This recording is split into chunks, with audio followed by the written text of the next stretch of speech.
Blessed are they who weep, for they shall be comforted. Blessed are they who hunger and thirst for righteousness, for they shall be filled. Blessed are they who suffer persecution because of righteousness, for the kingdom of heaven is theirs.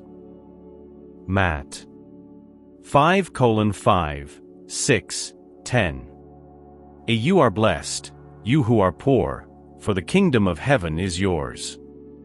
You are blessed, you who now hunger, for you shall be filled. You are fortunate, you who now weep, for you shall laugh. Luke 6 verses 20 and 21. But woe to you who are rich, for you have your consolation in this world.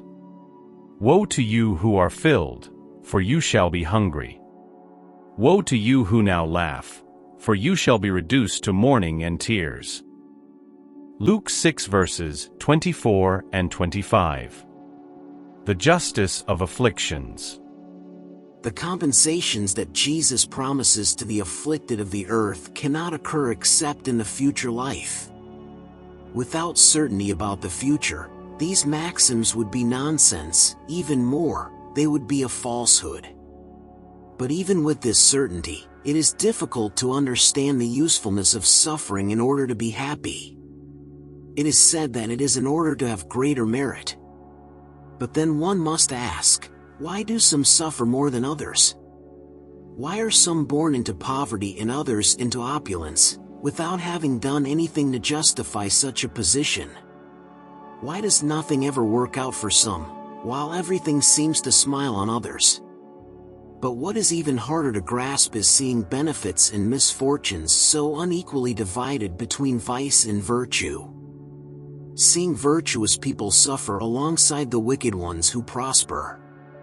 Faith in the future might offer consolation and lead to patience, but it does not explain these anomalies, which appear to belie God's justice. However, if one believes in God, one cannot conceive of God apart from infinite perfection. God must be all-powerful, wholly just and wholly good, without which God would not be God. If God is supremely good and just, then God can neither act capriciously nor with partiality. Therefore, the vicissitudes of life have a cause, and since God is just, then that cause must also be just. This is what everyone must understand very well. By means of Jesus' teachings, God has placed humans on the path toward that cause, and today, having deemed them sufficiently mature to understand it, God has revealed it entirely through Spiritism, i.e., through the voice of the spirits. Current causes of afflictions. The vicissitudes of life are of two types, or if one prefers, they have two very different sources that are important to differentiate. Some have their cause in the present life, others outside of it. On searching for the source of earthly misfortunes, it will be realized that many are the natural consequence of the character and behavior of those who bear them. How many fail due to their own fault? How many are the victims of their own imprudence, pride, and ambition? How many ruin themselves for lack of discipline, perseverance, wrong conduct, or not having limited their desires? How many unfortunate marriages there are because they result from calculated self-interest or vanity, and in which the heart has played no part? How many disagreements and disastrous quarrels could have been avoided with more moderation and less susceptibility? How many ills and infirmities are the consequence of intemperance and excesses of all kinds? How many parents are unhappy with their children because they did not combat their bad inclinations right from the start? Whether from weakness or indifference, they allowed the seeds of pride, selfishness, and foolish vanity to develop in them, withering their hearts. Afterward, much later, in reaping what they have sown, they are surprised and afflicted by their children's lack of respect and gratitude. Let all those who are stricken in their hearts by life's vicissitudes and disappointments calmly examine their conscience. Let them go back step by step to the source of the misfortunes that afflict them and see whether they would not most frequently say, "If only I had or had not done this or that, I would not be in such a conundrum."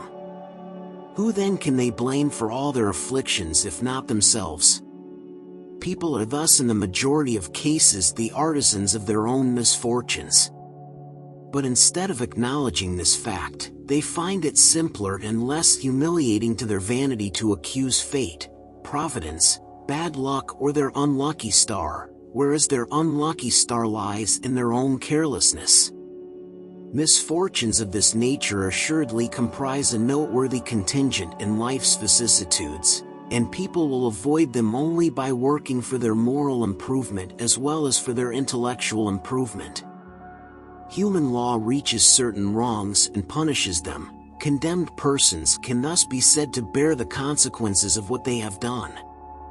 However, the law does not and cannot reach every wrong. It touches mainly those that harm society and not the ones that harm those who commit them. God, however, wills the progress of all creatures, which is why God does not fail to punish any departure from the moral path. There is no wrong, no matter how small it may be, or any infraction of the divine law that does not have powerful and inevitable consequences that may be more regrettable or less so. Hence, it follows that in both small and great matters, people are always punished for that in which they have sinned. The suffering that is the sin's consequence is a warning that they have erred. It gives them experience, enabling them to tell the difference between good and evil and the need to improve themselves so that in the future they may avoid what has been for them a source of sadness. Otherwise, there would be no motive for amending their ways. Trusting in their impunity, they would delay their advancement and, consequently, their future happiness. Experience, however, sometimes arrives a bit late, after life has already been wasted and troubled, after strength has already been spent and evil no longer has a remedy. Then the person will say, "If only at the beginning of my life I had known what I know today, how many wrongs I would have avoided. If I had it to do all over again, I would do everything differently." But there is no more time left. Like the lazy worker who says, "I have wasted my day." He or she likewise says, "I have wasted my life." Nonetheless, just as the sun rises the next day for the worker and a new day begins that allows him or her to make up for lost time, so also after the night of the grave, the sun of a new life will shine, making it possible to take advantage of the experiences of the past and make good resolutions for the future. Prior causes of afflictions. However, if there are misfortunes in this life of which humans are the primary cause, there are others which, at least in appearance, are completely foreign to them and which seem to touch them fatalistically. Such as, for example, the loss of loved ones and family breadwinners. Such are, furthermore, the accidents that no foresight could have prevented. The reversals of fortune that frustrate all measures of prudence. Natural disasters and congenital infirmities, especially those that take from their unfortunate victims the means of earning their livelihood through labor, such as physical disabilities and mental impairment, etc. Those who are born into such conditions have obviously done nothing in their present life to deserve, without compensation, such a sad fate, which they could not avoid, which they are powerless to change by themselves, and which puts them at the mercy of public commiseration.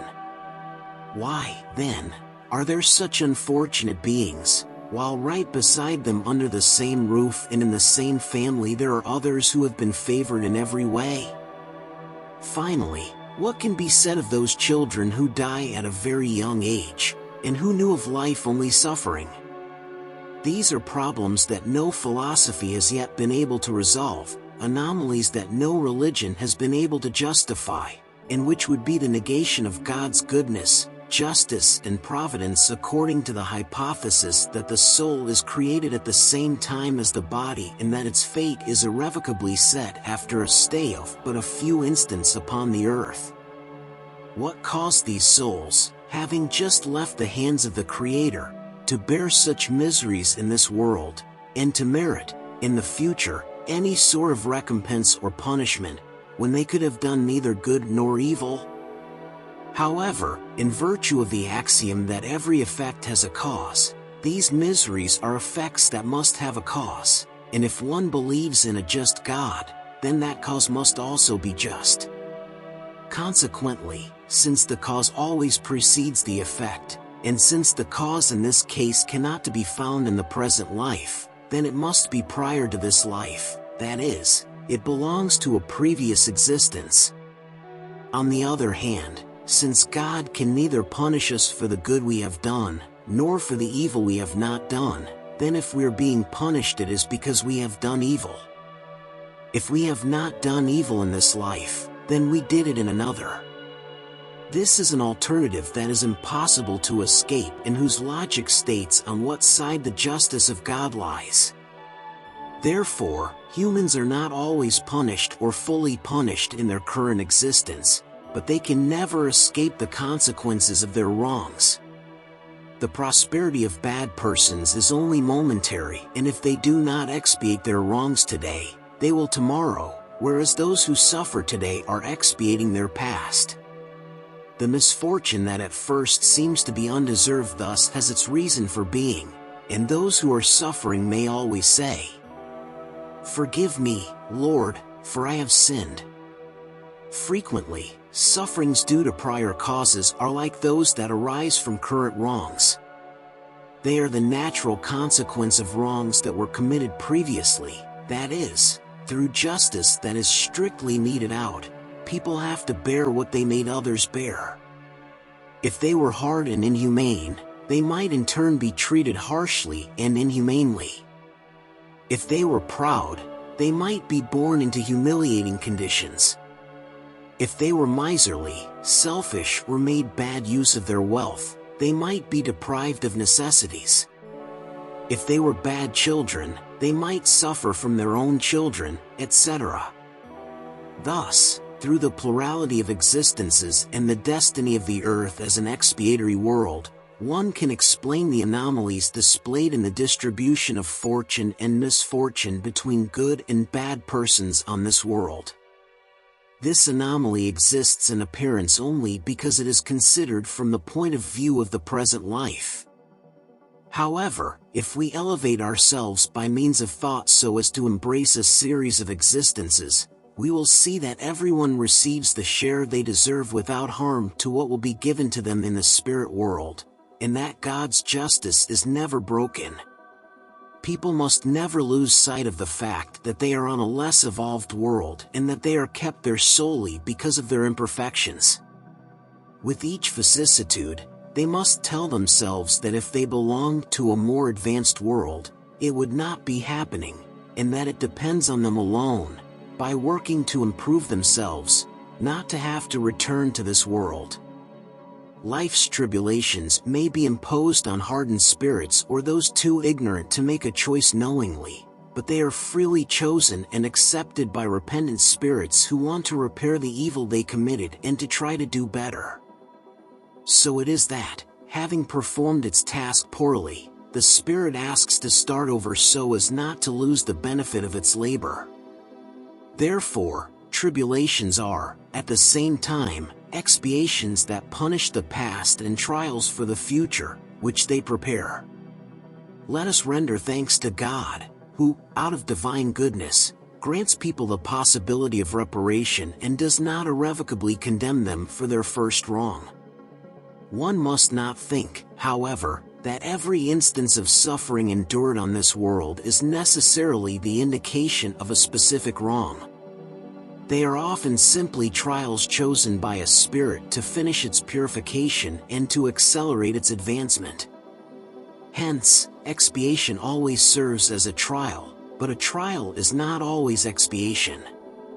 Trials or expiations, however, are always signs of a relatively low-order spirit, because one who is perfect has no more need of being tested. Consequently, a spirit may have acquired a certain degree of elevation, but wanting to advance further, it requests a mission, a task to complete. The more trying the struggle, the more it will be recompensed if it emerges victorious. Such are, more specifically, those persons of naturally good instincts, of elevated spirit and noble innate sentiments, who seem to have brought nothing bad from their previous existence, and who endure the greatest afflictions with holy Christian resignation, asking God that they might bear them without complaining. On the other hand, one may consider as expiations those afflictions that provoke complaint and compel people to rebel against God. Suffering that does not provoke complaint may, of course, be expiation, but this indicates it was voluntarily chosen beforehand rather than imposed. It is proof of a strong resolution, which is a sign of progress. Spirits cannot aspire to perfect happiness as long as they are impure. Any kind of blemish keeps them from going to blissful worlds. They are like the passengers on a plagued ship, to whom entrance to a town is forbidden until they have been cleansed. It is in their many corporeal existences that spirits gradually rid themselves of their imperfections. The trials of life enable advancement when well accepted. As expiations, they erase wrongs and purify. It is the remedy that cleanses the sores and heals the patient. The graver the illness, the stronger the remedy must be. Therefore, those who suffer greatly must tell themselves that they have much to expiate, and they should rejoice at being healed sooner. It depends on them, through resignation, to make such suffering profitable and not to waste the fruit by complaining. Without resignation, they will have to start all over again. Forgetfulness of the past. It is in vain that we point out forgetfulness as being an obstacle to taking advantage of experiences from previous lives. If God has deemed it appropriate to cast a veil over the past, it is because it must be useful. In fact, remembering the past would entail serious inconveniences. In certain cases, it could humiliate us greatly or perhaps exalt our pride, and for that very reason interfere with our free will. In any case, it would cause an unavoidable disturbance in social relationships. A spirit is frequently reborn into the same environment in which it has already lived, and it finds itself in relationships with the same individuals in order to repair the wrongs it did to them. If it were to recognize in them those whom it used to hate, perhaps its hatred would reawaken. In any case, it would feel humiliated in the presence of those it harmed. God has given us precisely what is necessary and what will be enough for us for our advancement. The voice of conscience and our instinctive tendencies, taking from us what could harm us. On being born, human beings bring with them whatever they have acquired. They are born as they have made themselves. Each existence is a new starting point. It matters little for them to know what they were. If they are punished, it is because they committed wrongdoings. Their current bad tendencies are indicative of what still remains within them to be corrected, and that is what they should concentrate their attention on, for whatever has been corrected completely leaves no remaining trace. The good resolutions they have made are the voice of conscience that warns them as to what is good or bad and provides them the strength to resist their bad tendencies. Furthermore, this forgetfulness occurs only during corporeal life. Upon re-entering the spirit life, the spirit reacquires its remembrances of the past. Hence, forgetfulness is only a momentary interruption similar to what occurs in earthly life during sleep, but which does not prevent our remembering on the next day what we did the day before or on preceding ones. It is not only after death that the spirit recovers the remembrances of its past. It can be stated that it never loses them, because experience proves that during incarnation, during the sleep of the body, and while it enjoys a certain amount of liberty, the spirit is conscious of its previous acts. It knows why it is suffering and that it is suffering justly. Remembrance is blotted out only during the external life of relationships. However, due to the absence of a precise remembrance, which might be painful and harm its social relations, it draws new strength in these moments of its emancipation if it knows how to take advantage of them. Reasons for resigning oneself. With the words, "Blessed are the afflicted, for they shall be consoled," Jesus indicates simultaneously the compensation that awaits those who suffer and the resignation that leads one to bless suffering as a prelude to healing. These words could also be translated like this: You should consider yourselves fortunate to suffer, because your pains in this world is the debt of your past wrongs. And these pains, if borne patiently while you are on earth, will save you from centuries of suffering in the future life. Hence, you should be happy because God has reduced your debt by permitting you to repay it now, which will guarantee you tranquility for the future. The one who suffers is like a debtor who owes a large sum, and to whom his creditor says, "If you will pay me today even 100th part of your debt, I will release you from the rest and you will be free. But if you don't, then I will pursue you until you pay the very last cent." Wouldn't that debtor be happier bearing all kinds of hardships in order to free himself by paying only 100th of what he owes? Instead of complaining to his creditor, wouldn't he be thankful? Such is the meaning of the words, "Blessed are the afflicted, for they shall be consoled." They are blessed because they are releasing themselves from their debt, and after they have done so, they will be free. However, if upon being released on the one hand, they go into debt on the other, they will never attain their freedom. Consequently, each new wrong increases the debt, for there is not even one, whatever it may be, that does not entail its forced and inevitable punishment, if not today, then tomorrow, if not in this life, then in another.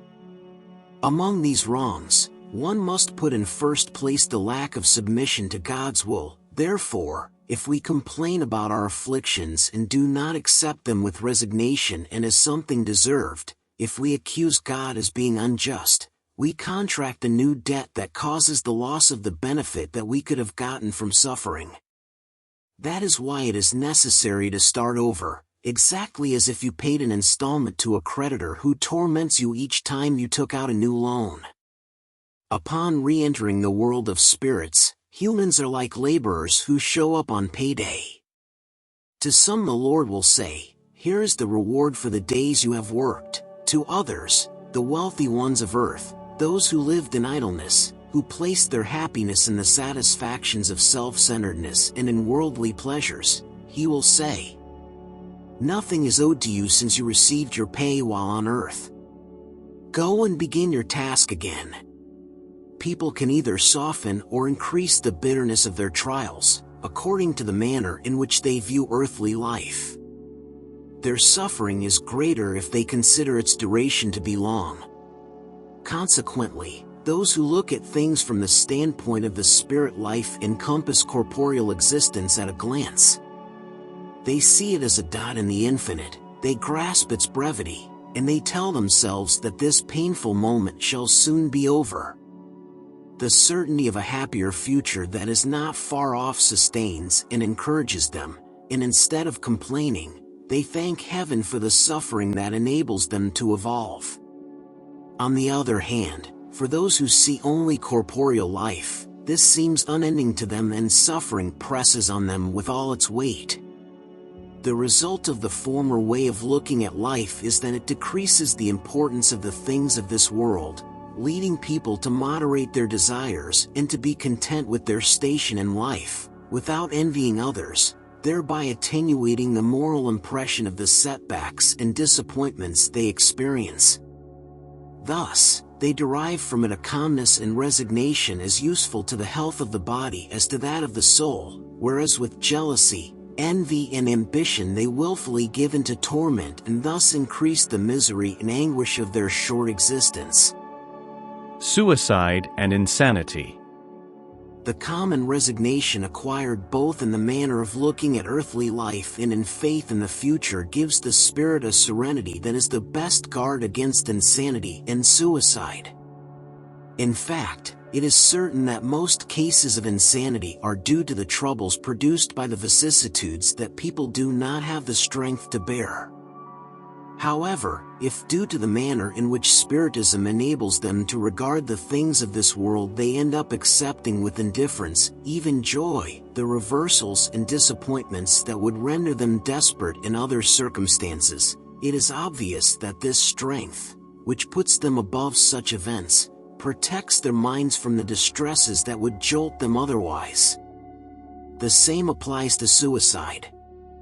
Except for suicides committed in a state of intoxication or insanity, in which we might call unconscious, it is certain that whatever may be the particular motive, suicide always has discontentment as the cause.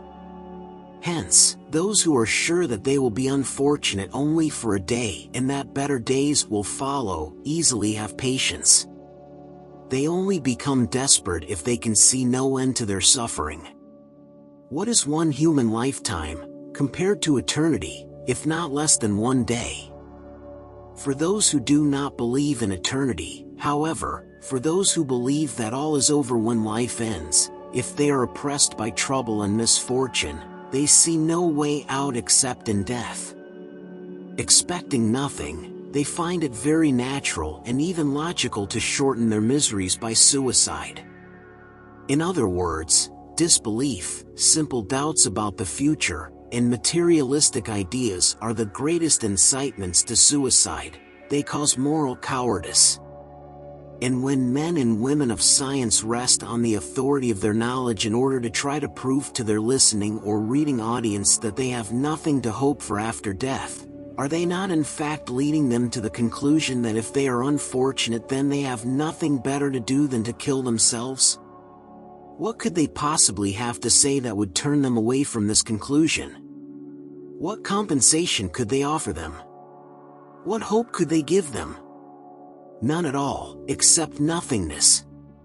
From this, one must conclude that if nothingness is the only heroic remedy, the sole prospect, then it would be more worthwhile to fall into it immediately rather than later on, and thereby suffer for less time. The propagation of materialistic ideas is therefore the poison that injects the idea of suicide into a large number of individuals, and those who become their apostles assume an awful responsibility. With Spiritism, however, wherein doubt is no longer allowed, one's outlook on life changes. Believers know that life is prolonged indefinitely beyond the grave, although in other conditions. Hence the patience and resignation that quite naturally keep them from any thought of suicide, and hence, in some, moral courage. From this point of view, Spiritism has yet another equally positive and perhaps more decisive result. It shows us suicides themselves, who come to reveal their unhappy situation and to demonstrate that no one can get away with violating God's law, which forbids human beings to cut their own life short. Although temporary instead of eternal, the suffering of suicides is nonetheless terrible and of such a nature as to induce to reflection those who might be tempted to leave here before God has so ordained. Spiritists thus have several reasons to counterbalance the idea of suicide: the certainty of a future life in which they know that their happiness will be in proportion to their unhappiness and the level of resignation they had while on earth. The certainty that if they shorten their life they will in fact attain a result exactly opposite to what they were hoping for, that they free themselves from one evil to incur one that is worse, longer, and more dreadful. That they are fooling themselves if they believe that by killing themselves they will go to heaven more quickly. That suicide is an obstacle to being reunited in the other world with the objects of their affections and whom they had hoped to meet there again. from whence follows the conclusion that suicide brings nothing but disappointment and is against their best interests. Therefore, the number of suicides prevented by Spiritism has been considerable, and one may conclude from this fact that when everyone is a Spiritist there will be no more conscious suicides. Thus, comparing the results between materialist and Spiritist doctrines solely from the suicide point of view, we find that the logic of the former leads to suicide, whereas the logic of the latter deters it, which is a fact confirmed by experience. The Spirit's teachings. To suffer well or badly. When Christ said, "Blessed are the afflicted, for theirs is the kingdom of heaven," he was not referring to those who suffer in general, since everyone on the earth suffers, whether upon a throne or upon a chair of straw. But alas, few suffer well.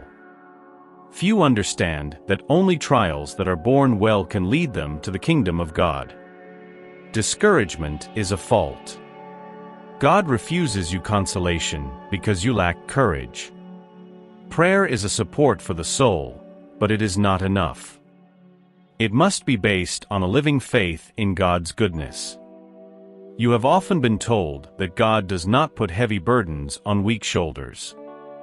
The burden is proportional to one's strength, just as the reward will be proportional to one's resignation and courage.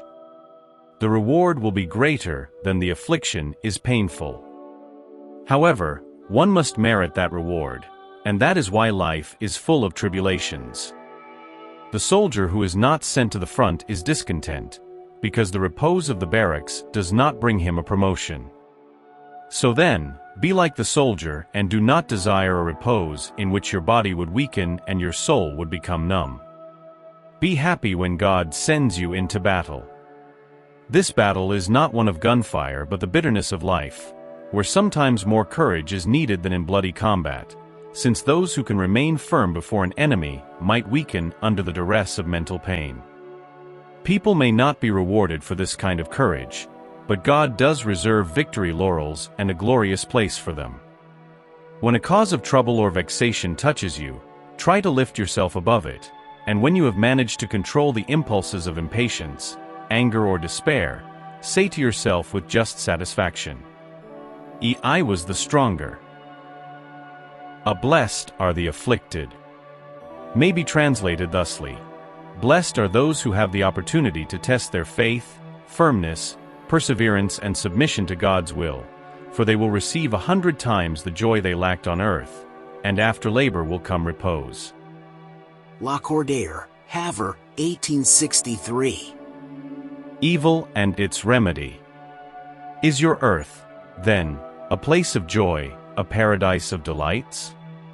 Does not the voice of the prophet any longer resound in your ears? Did he not proclaim that there would be weeping and gnashing of teeth for those who were born in that valley of pain? You who have gone to live there must therefore expect burning tears and bitter suffering. But no matter how acute and deep your suffering may be, look up to heaven and bless the Lord for having will to test you. O people! Do you acknowledge the power of your Master only when he has healed the sores of your body and crowned your days with beatitude and joy? Do you acknowledge his love only when he has adorned your body with all sorts of glories and has restored its brilliance and purity? You must imitate the one who was given to you as the example. Having reached the final degree of abjection and misery, and while laying upon the dung heap, he said to God, Lord, I have known all the joys of opulence, and you have reduced me to the most absolute poverty. Thank you, my God, for having willed to test your servants so.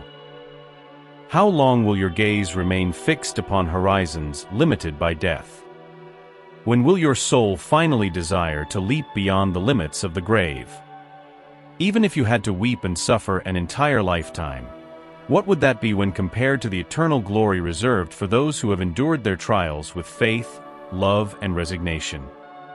So seek consolation for your ills in the future that God has prepared for you, and seek the cause of your ills in the past. And you, who suffer the most, consider yourselves the blessed of this earth. In your state as discarnates, when you were hovering in the spirit world, you chose your trial because you believed you were strong enough to bear it. So why complain now? You who asked for riches and glory, it was for bearing the struggle of temptation and overcoming it. You who asked to struggle in body and soul against moral and physical evil, it was because you knew that the harder the trial, the greater and more glorious the victory would be, and that if you emerged triumphant, even if your body were thrown onto a dung heap, at death it would release a soul with unblemished radiance, made pure by the baptism of expiation and suffering. What remedy, therefore, to recommend to those who are attacked by cruel obsessions and excruciating ills? Only one is infallible: faith, turning your gaze toward heaven. If in the turmoil of your cruelest suffering your voice would sing to the Lord, the angel at your bedside would show you the sign of salvation and the place you will someday occupy. Faith is the sure remedy for suffering. It always points to the horizons of the infinite, before which the few dark days of the present are erased. Therefore, do not ask us what remedy should be employed to remedy this ulcer or that sore, this temptation or that trial. Remember that those who believe are strengthened by the remedy of faith, and those who doubt its effectiveness even for 1 second are immediately punished, because they experience in the same instant the pungent anguish of affliction. The Lord has set his seal upon all those who believe in him.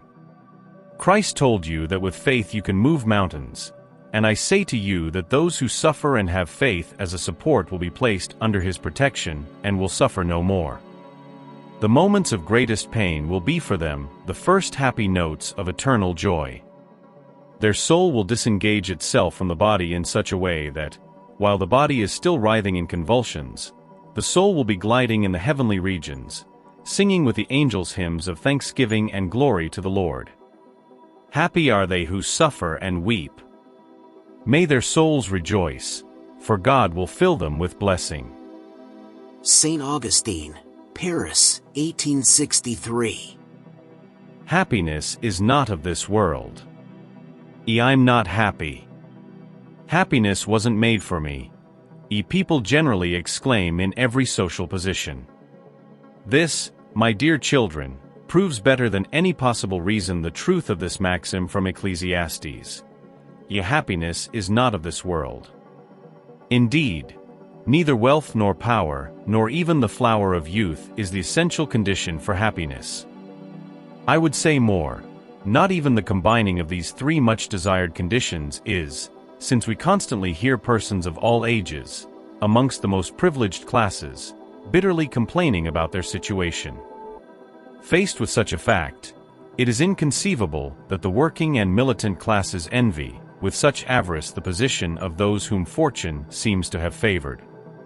No matter what they may do in this world, all have their share of work and misery, their lot of suffering and disappointment, from which it is easy to draw the conclusion that the earth is a place of trial and expiation.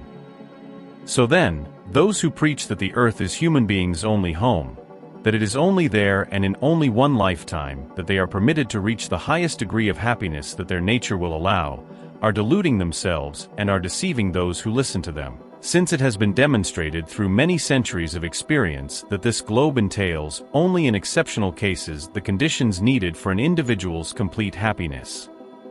In general terms, one can affirm that happiness is a utopia, the search for which successive generations have set out without ever having been able to reach it, for if a wise individual is a rarity in this world, a completely happy one is not any easier to find. That in which happiness on earth consists is something so ephemeral for those who do not act wisely, that despite 1 year, 1 month or 1 week of complete satisfaction, the rest of their lifetime slips away in a series of bitterness and disappointment.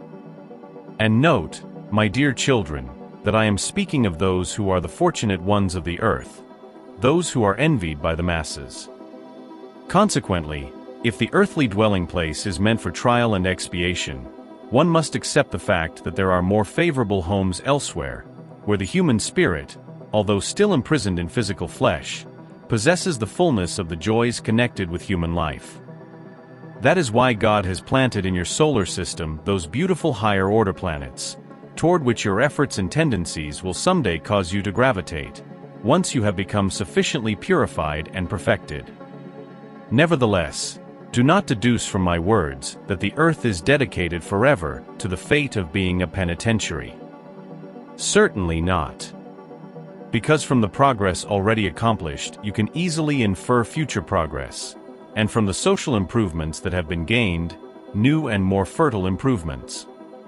Such is the immense task that must be accomplished by the new doctrine that the spirits have revealed to you.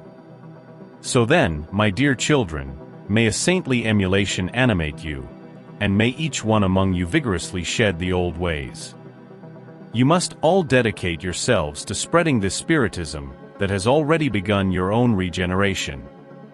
It is your duty to enable your brothers and sisters to share in the rays of the sacred light. Therefore, get to work, my beloved children. Within the solemn assembly, may all your hearts aspire to the great objective of preparing for future generations a world on which happiness is no longer a meaningless word. François Nicolas Madeleine, Cardinal Morlet, Paris, 1863. The loss of loved ones. Premature deaths.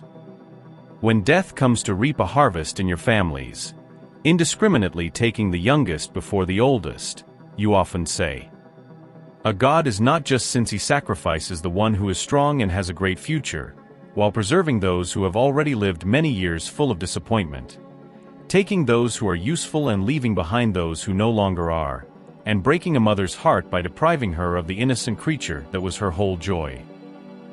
People. It is in this matter that you must lift yourselves above the commonplace thoughts of life, in order to understand that the good is often where you believe you are beholding evil and providential wisdom, where you believe you are beholding the blind fatalism of destiny.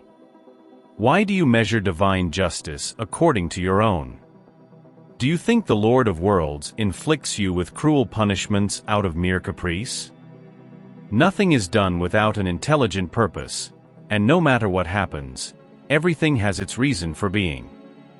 If you were to better scrutinize all the pains that strike you, you would always find in them a divine reason, a regenerating reason, and your miserable self-interests would be a secondary consideration, which you would relegate to last place.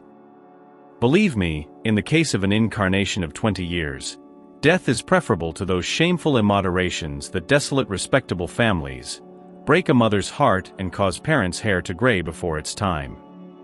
Premature death is frequently a great blessing that God grants to those who depart, thus preserving them from the miseries of life or the seductions that could have led them to their loss. Those who die in the flower of youth are not victims of fatalism. Rather, God deemed it useful for them not to remain on earth any longer. It is an awful misfortune, you say, for a life so full of hopes to be cut short so soon. What hopes are you talking about? Those of earth, where the one who departed could have shone, making his or her way and fortune. This narrow way of looking at things is always what renders you incapable of rising above matter. Do you know what would have been the fate of that life which, according to you, was so full of hopes? Who is to say that it would not have been full of bitterness? Do you then count as nothing the hopes of the future life? Are you saying that you would prefer those of the ephemeral life that you trudge through on the earth? Do you think a high position amongst other people is worth more than one amongst the blessed spirits? Rejoice instead of complaining when it pleases God to take one of his children from this valley of misery. Would it not be selfish to wish for them to have remained in order to suffer along with you? Such grief is conceivable in those who have no faith and who see in death an eternal separation. But you Spiritists know that the soul lives better disencumbered from its corporeal envelope. Mothers, you know your beloved children are close to you, yes, very close. Their fluidic bodies envelop you, their thoughts watch over you, and your memory of them inebriates them with joy. But your unreasonable sorrow afflicts them too, because it denotes a lack of faith and is a revolt against God's will. You, who understand the spirit life, listen to the beating of your heart calling to those loved ones, and if you would ask God to bless them, you will feel within you those powerful consolations that wipe tears away, those marvelous aspirations that will show you the future promised by the Sovereign Lord. Sanson, former member of the Parisian Spiritist Society, 1863. If he had been a good man, he would have died. When speaking of a bad person who has escaped some peril, you often say, if he had been a good man, he would have died. Well, in saying this you state a truth, because it just so happens that God often gives to a spirit who is still young on the paths of progress a longer trial than to a good spirit who, as a reward for its merit, will receive the grace of its trial being as short as possible. Consequently, whenever you use that axiom, have no doubt that you commit a blasphemy. If a good man has a bad man for a neighbor, and if the good man dies, you rush to say, I wish it could have been the bad man instead. You are greatly mistaken, because the one who has departed has completed his task, whereas the one who remains perhaps has not even begun his yet. So why would you want the bad person not to have time to finish, and the other to remain imprisoned on terrestrial soil? What would you say about a prisoner who has served his sentence but is kept in prison, while another, who has no such right, is set free? Understand, therefore, that true freedom consists in deliverance from the bonds of the body, and that as long as you are on the earth, you are in captivity. Get in the habit of not criticizing what you cannot understand, and believe that God is just in all things. Many times, what appears to be an evil is really a blessing, but your faculties are so limited that the big picture escapes your obtuse senses. Through thought, strive to leave your limited sphere, and to the measure that you ascend, the importance of the material life will diminish before your eyes, for it will show itself to you only as one incident in the infinite duration of your existence as a spirit, the only true existence. Fenelon, Sens, 1861. Voluntary suffering. People are constantly in search of the happiness that incessantly escapes them, for spotless happiness does not exist on the earth. Nevertheless, despite the vicissitudes that form an unavoidable procession in this life, they might at least enjoy relative happiness. However, they search for it in perishable things that are subject to the same vicissitudes, that is, in material pleasures instead of the pleasures of the soul, which are a foretaste of the imperishable pleasures of heaven. Instead of seeking the peace of the heart, the only real happiness in this world, they are avid for all the things that can agitate and upset them. And oddly enough, they seem to create on purpose the torments that are up to them to avoid. Are there any greater torments than those caused by envy and jealousy? There is no rest for the envious or jealous. They are in a constant fever. What they do not have and what others do have causes them insomnia. The successes of their rivals make them giddy. Their emulation is exerted only to eclipse their neighbors. Their entire joy consists in inciting in those as senseless as themselves the raging jealousy they themselves possess. Poor senseless beings, in effect, are those who do not imagine that perhaps tomorrow they will have to leave behind all such futilities, which, by coveting them, poison their lives. It is not to them that these words apply. Blessed are the afflicted, for they shall be comforted. For their preoccupations are not those that bring compensation in heaven. On the other hand, how many torments will those who know how to be content with what they have spare themselves, those who behold without envy what they do not have, and who do not try to appear to be what they are not. These are always wealthy, since, if they look beneath themselves instead of above, they will always see persons who have even less. They are serene because they do not create imaginary needs for themselves. And is not real happiness serenity in the midst of life's storms? Fenelon, Lyon, 1860. True misfortune. Everyone talks about misfortune. All have experienced it and believe they know about its multiple character. I have come to tell you that nearly all of them are mistaken, and that true misfortune is not everything that people, that is, those who are unfortunate, believe it to be. They see it in poverty, the fireless chimney, the threatening creditor, the cradle empty of that little angel who used to smile, they see it in tears, the coffin that we walk behind with an uncovered head and broken heart, the anguish of betrayal and the bearing of the pride which would like to be dressed in purple, and which can barely hide its nakedness beneath the ragged tatters of vanity. All this and much more is called misfortune in human language. Yes, it is misfortune for those who see nothing but the present. However, true misfortune is found more in the consequences of a thing than in the thing itself.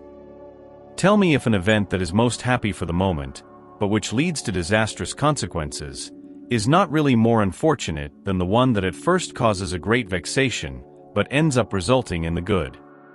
Tell me if the storm that snaps your trees but purifies the air, dissipating unhealthy miasmas that would cause death, is not a blessing rather than a misfortune. In order for one to judge something, one must look at the consequences. That is why, in order to determine what is really fortunate or unfortunate for people, one must be transported beyond this life, because it is there that the consequences will be felt. Hence, everything that is called misfortune, according to your short-sightedness, ends with corporeal life, and finds its compensation in the future life. I will reveal misfortune to you under a new form, under a beautiful and colorful form that you will desire and welcome with all the strength of your deluded souls. Misfortunes are the joys, the pleasures, the turmoil, the empty agitation and the insane satisfaction of vanity that silence the conscience, oppress the action of thought and confuse people about their future. Misfortune is the opium of the forgetfulness that you ardently desire. Have hope, you who weep. Tremble, you who laugh because your body is satiated. We cannot fool God. We cannot dodge our destiny. And trials, those creditors more pitiless than the wolf pack let loose by misery, are watching your illusory repose to suddenly plunge you into the agony of true misfortune, the kind that surprises the soul indolent by indifference and selfishness.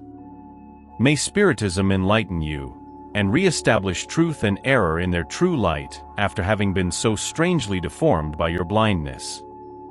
Then you will act like brave soldiers who, instead of running away from peril, prefer the battles of brave combat to the peace that will bring them neither glory nor promotion. What does it matter to the soldier to lose his weapons, baggage and uniform in the fray, as long as he emerges as the victor and covered with glory? What does it matter to those who have faith in the future to leave their riches and their mantle of flesh upon the battlefield of life, provided their soul enters radiantly into the heavenly kingdom? Delphine de Girardin, Paris, 1861. Melancholy.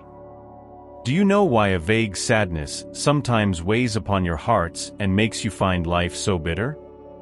It is your spirit that aspires to happiness and freedom, and which, bound to the body that serves as its prison, exhausts itself in vain efforts to escape from it.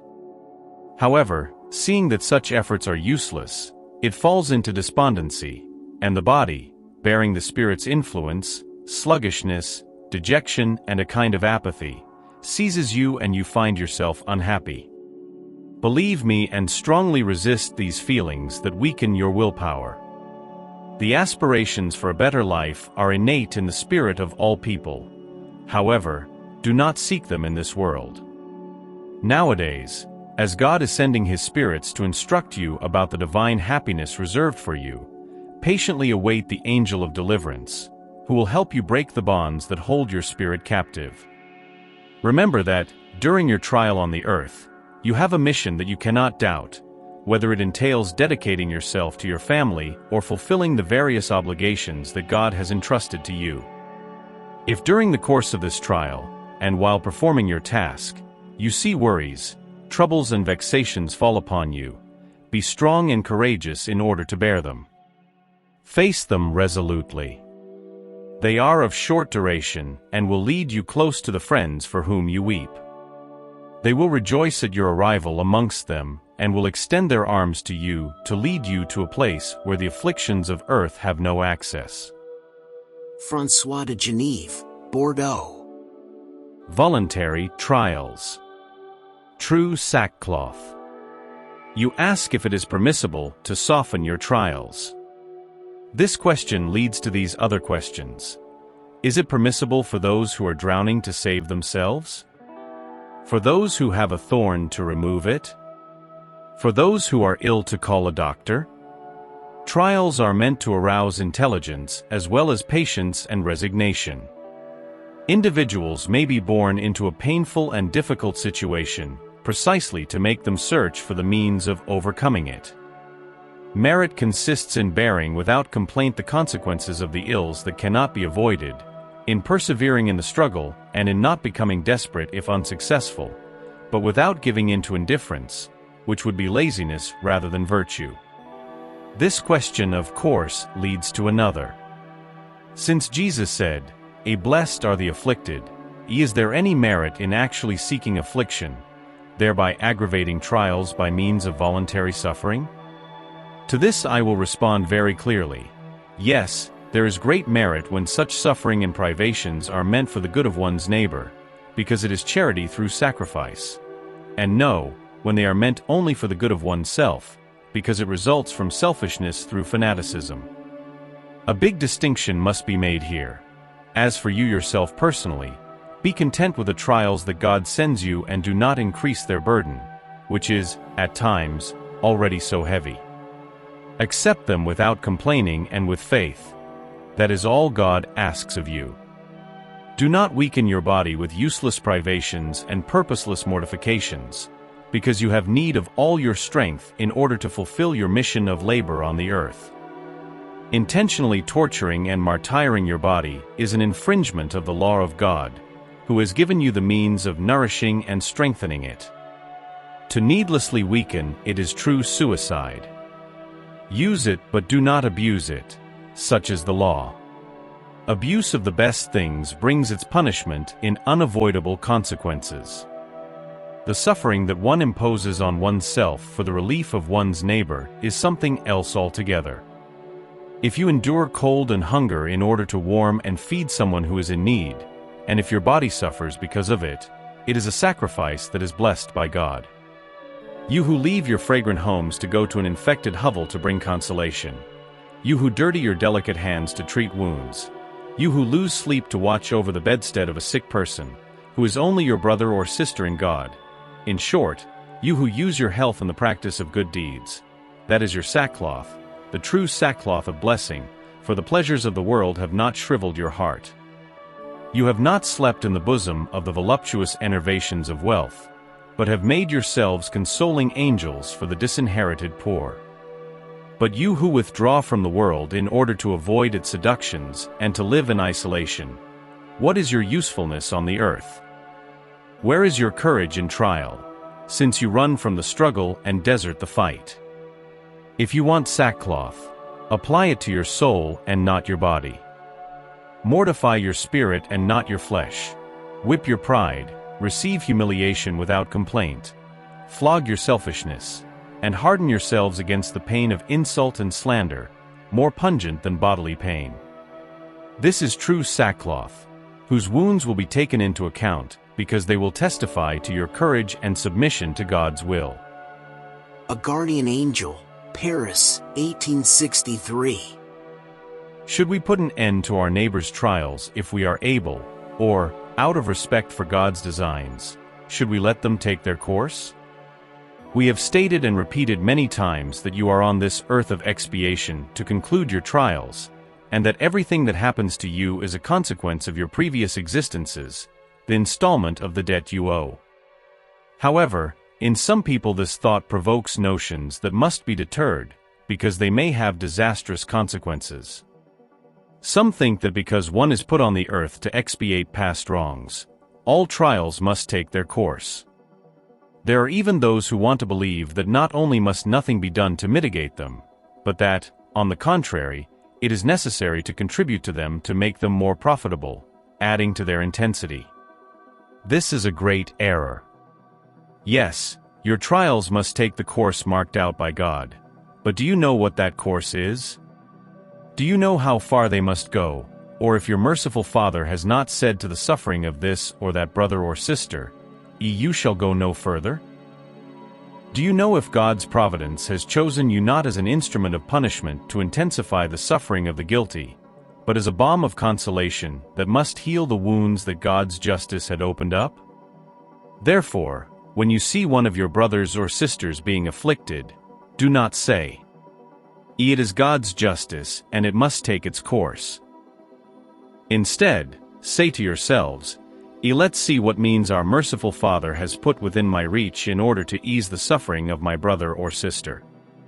Let's see if my moral consolation, my material help or my counsels might not assist in overcoming this trial with greater strength, patience and resignation.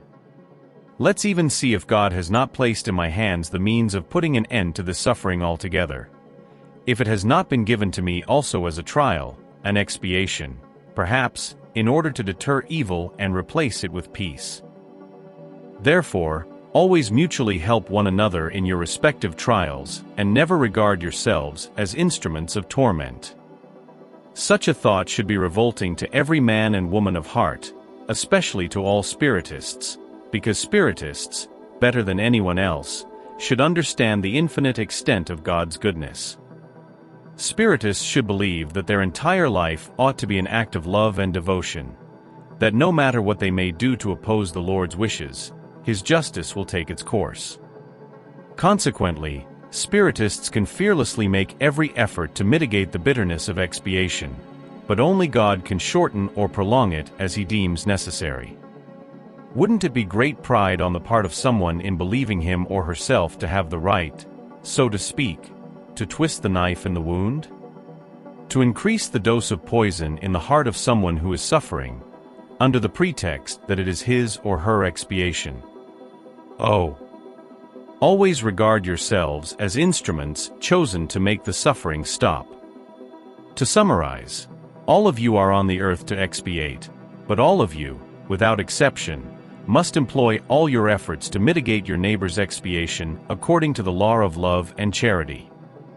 Bernardine, A Protector Spirit, Bordeaux, 1863. Is it permissible to shorten the life of a patient who is suffering with no hope of a cure? A man is in agony, the victim of cruel suffering. His state is known to be hopeless. Would it be permissible to save him a few moments of anguish by hastening his end? Who would give you the right to foresee God's designs? Mightn't He lead certain persons to the edge of the grave, and then bring them back in order to make them examine themselves and lead them to other thoughts? No matter how extreme the condition of a dying person, no one can say with certainty that his or her final hour has arrived. Has not science ever been wrong in its predictions? I know very well that there are cases, which with good reason can be considered as desperate. However, even if there is no basis for hope of a definite return to life and health, are there not countless examples in which at the moment of taking their final breath, patients rouse themselves and recover their faculties for a few moments? Well then, this time of grace that has been granted them may be of great importance to them, because you may be unaware of the thoughts that the spirit may have in the death throes, or how much torment may be spared by the sudden flash of repentance. The materialist, who sees the body only and does not consider the soul, cannot comprehend these things, but the Spiritist, who knows what happens beyond the grave, knows the value of one last thought. So mitigate final suffering as much as you can, but guard against shortening a life, even for only a minute, for that minute might save many tears in the future. St. Louis, Paris, 1860. Sacrificing one's own life. Are persons who are disillusioned with life, but who do not want to actually commit suicide, guilty for seeking death on the battlefield with the intention of making their death useful? Whether persons kill themselves or have someone else do it, their purpose is always to shorten their life, and consequently there is suicide by intent if not in fact. The thought that their death will be useful for something is delusional. It is only a pretext for coloring their act and rendering it excusable in their own eyes. If they seriously wanted to serve their country, they would seek to stay alive, defending it in everything and not seeking to die, because once dead they can no longer serve it for anything. True devotion consists in not fearing death when it might be useful, in braving peril, and in sacrificing their lives beforehand and without regret if that is necessary. However, premeditated intent in seeking death by exposing oneself to danger, even if to render service, annuls the merit of the act. St. Louis, Paris, 1860. A certain man exposes himself to imminent danger in order to save the life of a fellow being, knowing beforehand that he himself will die. Would this be considered a suicide? From the moment in which there is no intent to seek death, there is no suicide, but devotion and self-denial despite the certainty of dying. But who can be so certain? Who can say that Providence has not reserved an unexpected means of salvation at the most critical moment? Could not Providence save someone who is standing right in front of the mouth of a cannon? On many occasions, Providence wishes to prolong the trial of resignation to the ultimate limit, when an unexpected circumstance diverts the fatal blow. St. Louis, Paris, 1860. Making one's own suffering profitable for others. Don't those who resignedly accept their suffering by submitting to God's will with an eye on their future happiness work only for themselves, and can they render their suffering profitable for others? This suffering might be materially and morally beneficial to someone else.